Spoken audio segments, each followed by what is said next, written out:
Good morning. Dito tayo ulit sa Umingan, Pangasinan. Titignan natin tong residential lot, residential area. So, kuryente pa lang mayroon dito pero hindi ko alam kung kailan. Pero may nakita ako doon sa part na yon. Meron siyang malapit na converge. Ewan ko dito sa part dito. Titignan natin, pabalik naman tayo sa labas. So, ito yung kanyang property. So, ito yung likod. Ito yung boundary dito. So, wala siyang tanim.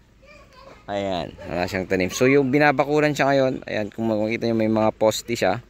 Binabakuran siya ngayon. So babakuran siya bago ibenta, pero nandito na kasi ako. So concrete post saka bob wire. So meron lang siyang sampalok dito sa harap. So dito sa harap niya siguro at least 40 meters frontage mahigit, or more or less sabihin na natin 40 meters more or less frontage. Along Barangay Road po siya. So may mga dalawang nakatanim na mangga, ay buko. Ayan, buko lang.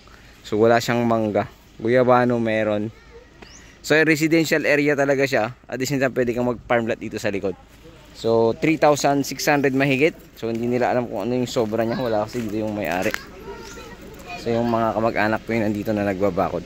So ayan, hanggang doon sa may Milina, before ng Milina dito sa part na ito, yung boundary niya pag ganito. So apakalawang, at least 40 meters frontage more or less. Ayun, muli ito ay bayan ng Umingan, Pangasinan.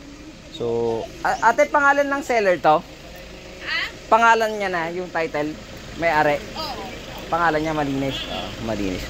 So pangalan niya titulado 3,600 plus meter yata eh. 632.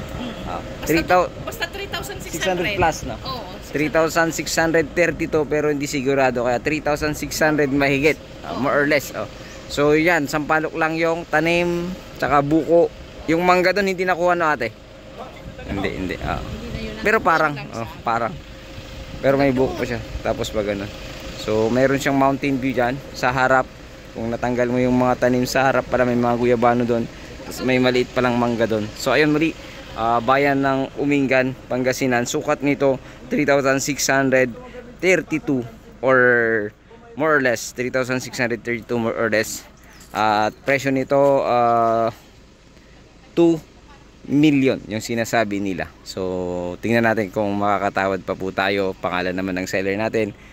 At ayun, kung magustuhan nyo, bayan ng Umingan ito. So hindi po binabaha dito sa part na ito, kaya napakaganda. So mayroon siyang mountain view dyan. Ayun, sana magustuhan nyo po ito dito sa bayan ng Umingan, Pangasinan. So ayun, muli, maraming salamat. God bless you all.